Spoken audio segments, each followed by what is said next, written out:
My name is Klaus Julisch. I'm with Deloitte. I'm a partner at Deloitte and I lead our cyber risk services in Switzerland.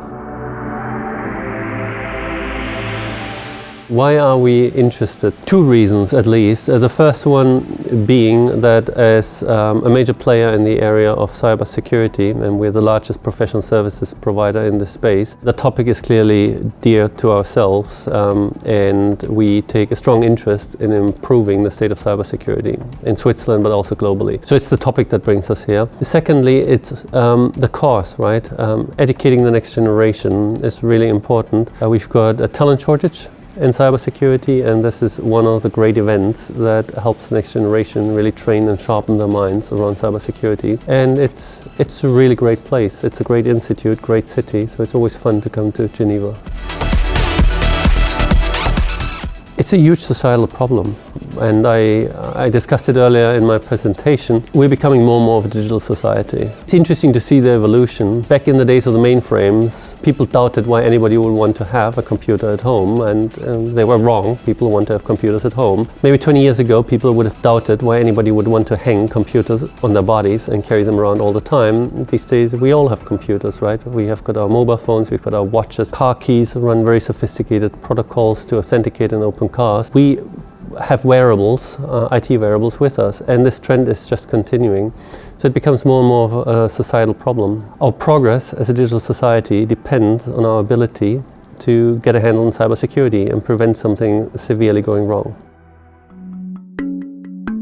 I think the biggest misconception, the biggest risk is pretending that digital was just IT. We said this so many times and it's qualitatively correct, right? I mean, cloud computing, when it started to happen 10 years ago, was just another iteration of what we had called utility computing, grid computing, and then the industry said, let's call it cloud computing. And it was like, oh my God, what a big buzz, right? Today, everybody's doing it. The most conservative organizations are doing it.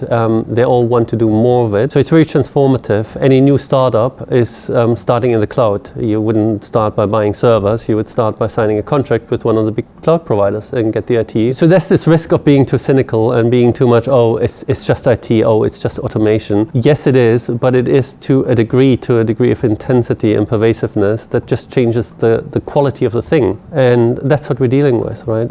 And that's the biggest risk, to ignore that this is changing the quality because it becomes so big, so ubiquitous and important.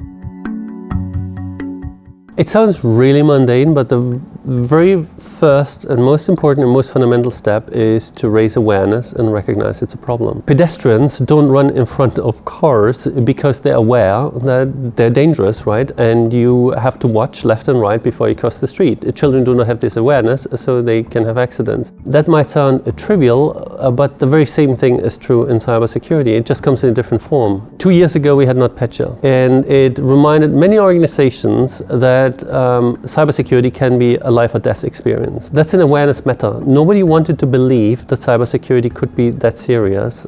Now we have at least evidence that yes, cybersecurity can be that serious. It's life or death for organizations. And this awareness is the very first step, because until you've got awareness, nothing really changes. You're in denial. You don't even know there are cars. You don't even know you have to look left and right before you cross the street. Once we've got awareness, we start asking intelligent questions, probing questions, and we start giving answers. That's the important step, right?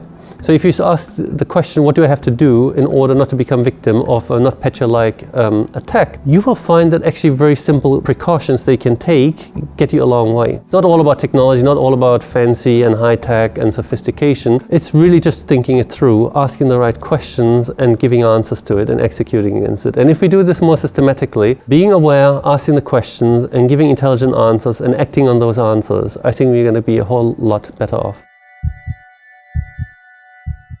Make cybersecurity part of innovation, right? Every initiative, any new thing that is being rolled out and done should be done in light of what are the risks we're creating and how do we manage those risks effectively. The GDPR, the new privacy regulation, came to the conclusion that they want privacy by design. It's the same idea. When you do new things, at the time of doing them, you have to manage the privacy risk that comes with your innovation. The same philosophy, if it's applied to security as well, is going to be hugely beneficial. And it's an important change of perspective, right? Suddenly, cyber becomes your enabler, the thing that allows you to do the cool thing you want to do, as opposed to cyber being the cost function or the saying no function, which always comes and tells you can't do this because you're creating unacceptable risks. And that's not a role we want to play as cyber professionals, and that's not a role that our business peers expect from us.